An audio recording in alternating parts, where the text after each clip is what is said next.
Oke, bayangin sebentar. Sebuah janji, tapi bukan sekedar janji biasa. Ini janji yang begitu sakral, begitu mutlak. Sampai-sampai kalau dilanggar, bayarannya itu bukan cuma malu, tapi nyawa. Dan siksaan yang benar-benar di luar nalar kita. Di pembahasan materi kita kali ini, kita bakal membedah sebuah catatan peristiwa yang luar biasa kelam. Jujur, pas baca materinya, ini bukan sekedar mitos urban atau cerita nakut-nakutin. Ini rangkaian kejadian nyata, kesaksian dari sebuah ritual budaya yang berujung pada bencana absolut. Jadi, siapkan mental kalian, karena kita akan langsung masuk membedah anatomi dari sebuah kebohongan yang sangat fatal. Coba dengerin baik-baik kalimat ini. Saya bersumpah, saya tidak pernah berzinah. Jika saya berbohong, saya akan mati dalam keadaan mengenaskan dan arwah saya akan gentayangan. Merinding nggak sih? Bayangin kalimat itu diucapkan langsung di dalam tempat ibadah yang suci, disaksikan puluhan orang yang cuma bisa menahan napas. Nah, mari kita selami kisah yang mencekam ini. Kalimat barusan itu adalah kata-kata terakhir yang menyegel nasib seorang perempuan bernama Sulis. Sebuah ikrar yang pada akhirnya mencabut nyawanya sendiri dengan cara yang paling mengerikan yang bisa kalian bayangkan. Bagian pertama, tuduhan dan harga diri. Dari sinilah semua petaka ini bermula. Jadi, buat kalian yang mungkin bertanya-tanya, apa sih pemicunya? Semuanya bermula dari dinamika sosial pedesaan yang sangat klasik. Sulis ini seorang wanita muda yang tiba-tiba jadi buah bibir. Dia dipergoki warga lagi berduaan sama seorang pemuda di gubuk tengah sawah. Iya, rumor langsung menyebar liar dong, benar-benar kayak api ngebakar rumput kering. Sulis bersikeras menolak tuduhan berbuat mesum itu. Dia ngakunya cuma pacaran biasa. Tapi tahu sendiri kan, di desa, rumor itu udah kayak vonis sosial. Nggak bisa cuma klarifikasi biasa. Jalan yang akhirnya dipilih adalah sumpah pocong. Kalian harus paham, dalam struktur masyarakat tradisional, ini tuh bukan sekedar janji di atas materai. Ini sumpah tertinggi, sumpah pamungkas. Seseorang dibalut kain kafan, persis kayak orang mati. Memalsukan sumpah ini diyakini sama aja kayak nantang murka Tuhan secara langsung, mengundang kematian yang memilukan. Jadi, taruhannya di sini murni hidup atau mati. Konfliknya tuh eskalasi cepet banget. Sulis mulai dikucilkan sama warga sekitar. Tapi ayah Sulis, Pak Rizwan, nggak terima. Harga dirinya sebagai kepala keluarga benar-benar tersinggung. Puncaknya itu pas lagi ronda malam. Pak Rizwan denger tetangganya, Pak Edi, nyebut Sulis itu wanita murahan.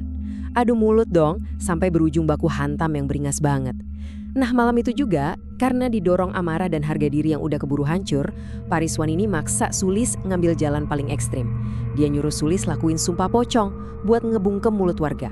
Bayangin, ayahnya sendiri yang mendorong Sulis ke sudut yang udah nggak ada jalan keluarnya lagi. Bagian kedua, petaka sumpah pocong. Momen sakral dan menakutkan di dalam masjid. Di titik ini nih, aura ketakutan udah mulai nyelimutin seluruh desa. Keputusan udah bulet, udah nggak bisa puter balik. Warga yang tadinya cuma asik bergunjing, sekarang harus ngadepin realitas kalau mereka bakal nyaksiin ritual yang super sakral. Prosesi ini diadain hari Kamis sore. Warga pada kumpul di masjid, tapi bukan buat ibadah, melainkan buat ngelihat wanita hidup yang dirias dan diperlakukan kayak jenazah. Bener-bener dibalut kain kafan putih dari ujung kepala sampai ujung kaki. Sulis terbaring kaku di lantai masjid, dan sebuah Al-Quran ditaruh tepat di atas wajahnya. Ustadz dan sesepuh desa Mbah Gendon mimpin sumpah itu. Suasananya hening total. Sunyi, mencekam banget pas Sulis ngucapin sumpah mautnya itu. Kontras banget kan, tempat suci tapi pemandangannya kayak kematian. Bagian ketiga, kebohongan berujung maut. Sebuah rahasia yang akhirnya terbongkar. Nah, poin krusialnya itu apa yang terjadi setelah sumpah terucap. Warga mungkin diam saat itu, tapi kebenaran tuh selalu punya cara buat merobek kebohongan, serapi apapun dibungkusnya. Lihat deh perbandingan yang benar-benar menghancurkan ini. Di satu sisi, kita lihat kesaksian publiknya. Sulis bersumpah di atas Al-Quran kalau dia suci. Tapi di sisi lain, beberapa hari kemudian, realitas pahit ngehantam keluarganya. Sulis nangis sejadi-jadinya dan bikin pengakuan rahasia ke orang tuanya. Dia ngaku kalau dia memang berzina di gubuk sawah itu. Dan yang bikin lebih syok, dia ternyata lagi hamil. Ya, Sulis udah bohong dalam sumpah pocong. Nasi udah jadi bubur dan dosa dari sumpah palsu itu mulai minta bayaran. Coba perhatiin gimana malapetaka ini merayap pelan-pelan. Abis pengakuan itu, rahasianya bocor ke tetangga sebelah. Sulis dan keluarganya langsung ngurung diri. Malu banget pastinya. Terus 3 bulan kemudian, bom waktu spiritual ini meledak. Ibunya Sulis sambil nangis-nangis di tengah malam kepepet ngetuk pintu orang tua Mas Kidung. Mas Kidung ini teman masa kecil Sulis yang rencananya bakal dijodohin sama dia. Ibu Sulis ini mohon-mohon bantuan karena kondisi Sulis tiba-tiba berubah jadi mimpi buruk yang bener-bener gak terbayangkan sebelumnya. Detail dari sumber kita di sini tuh bener-bener ngeri banget. Visceral, bikin mual. Sulis ditemuin di atas ranjangnya dalam keadaan lumpuh total, nggak bisa gerak sama sekali. Matanya melotot tajam tapi tatapannya kosong. Dan yang paling parah, sekujur tubuhnya dipenuhi luka borok yang bernanah. Baunya, bau busuk daging mati yang nyengat banget. Kontras banget sama kondisi perutnya yang makin membesar karena janin di dalamnya. Saat itu, Sulis benar-benar udah kelihatan dan kecium kayak mayat hidup. Malam itu juga, Sulis dilarikan ke rumah sakit pakai mobil keluarganya Mas Kidung. Dokter mendiagnosis dia kena diabetes parah yang entah gimana tiba-tiba ngerusak jaringan tubuhnya sampai bernanah gitu. Dan buat Sulis, waktu yang dia punya cuma sisa 1 hari. Cuma 1 hari setelah dirawat secara medis, Sulis menghembuskan napas terakhirnya. Dengan penuh penderitaan, bawa serta janin di kandungannya. Sumpah yang dia ucapkan di masjid waktu itu terwujud dengan presisi yang sangat menakutkan. Bagian keempat, teror sang pocong. Dendam yang berlanjut setelah kematian. Kalau kalian mikir kematian itu akhir dari segalanya, wah di kasus ini justru sebaliknya. Kematian fisik Sulis ini cuma gerbang pembuka buat teror yang jauh lebih gelap. Di malam pertama setelah pemakaman aja, terornya langsung dimulai. Ibunya, Ibu Sri, yang masih nangisin kebohongan anaknya, sendirian terjaga di rumah. Tiba-tiba ada suara ketukan. Awalnya dari pintu belakang, pas dicek, kosong. Terus pindah ke pintu depan. Ibu Sri ngintip dari celah gorden dan jantungnya kayak mau copot. Dia lihat sosok pocong melayang, lagi ngetuk pintu, pakai kepalanya. Iya, pakai kepalanya. Pocong itu sadar Ibu Sri lagi ngintip, terus pelan-pelan melayang mendekat, wajah ketemu wajah, cuma kepisah kaca jendela. Wajah pocong itu persis Sulis, tapi penuh luka borok dan belatung yang gerak-gerak.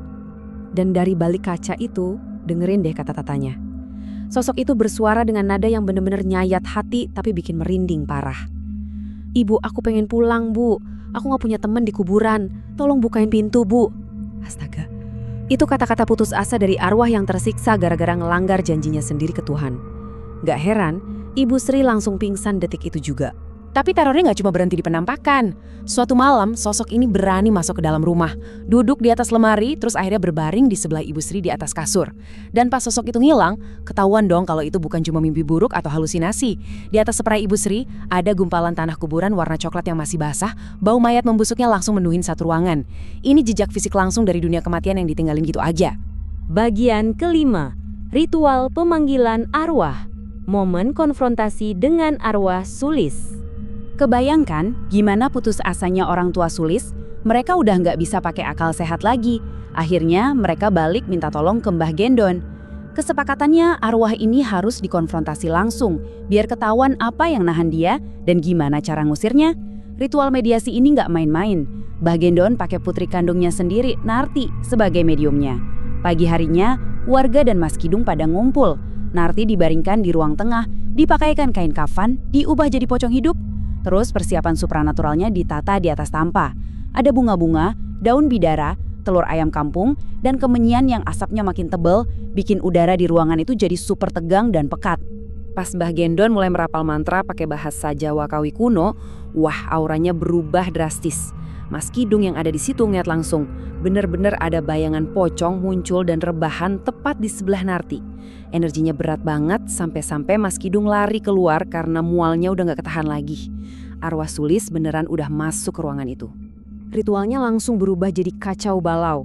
Pas Mas Kidung berani masuk lagi, warga sama Ibu Sri udah gak ada. Mereka ngumpet ketakutan di kamar. Di luar kamar, Mbah Gendon lagi teriak keras banget ngebentak sosok itu. "Keluar, pulang dan bergelar, ini bukan tempatmu, salahmu sendiri sudah berani menantang sumpahmu." Mbah Gendon ini lagi berusaha mati-matian ngendalin arwah Sulis yang merasuki anaknya sendiri.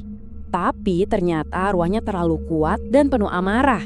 Mas Kidung ngintip dari balik pintu dan nyaksiin momen yang benar-benar gila.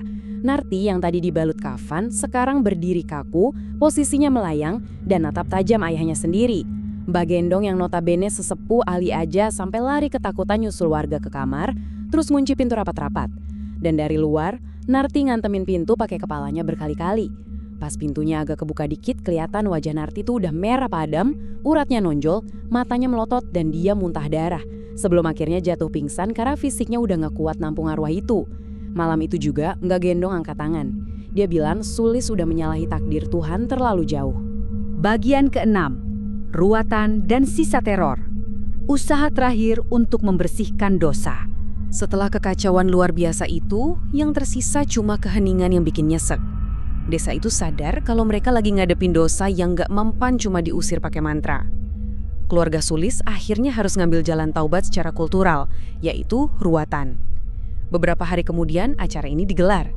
Ruatan ini tuh ritual penyucian diri di budaya Jawa. Lewat pagelaran wayang kulit kecil-kecilan, Pak Riswan dan Ibu Sri ngumpulin warga. Mereka nundukin kepala, buang jauh-jauh gengsi yang dulu jadi akar masalah, dan akhirnya ngakuin kebohongan Sulis secara terbuka. Mereka minta maaf ke semua warga, dan untungnya warga mau memaafkan. Tapi sepertinya buat Sulis ada satu urusan yang belum beres. Malam setelah ruatan itu, Mas Kidung lagi tidur pules. Tiba-tiba dia kebangun karena nyium bau busuk yang tajam banget.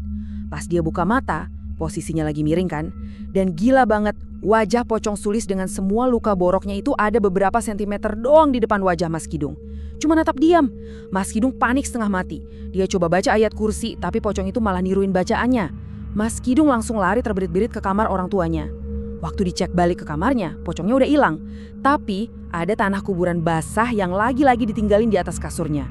Kayaknya itu salam perpisahan terakhir Sulis, karena setelah malam itu arwahnya nggak pernah muncul lagi.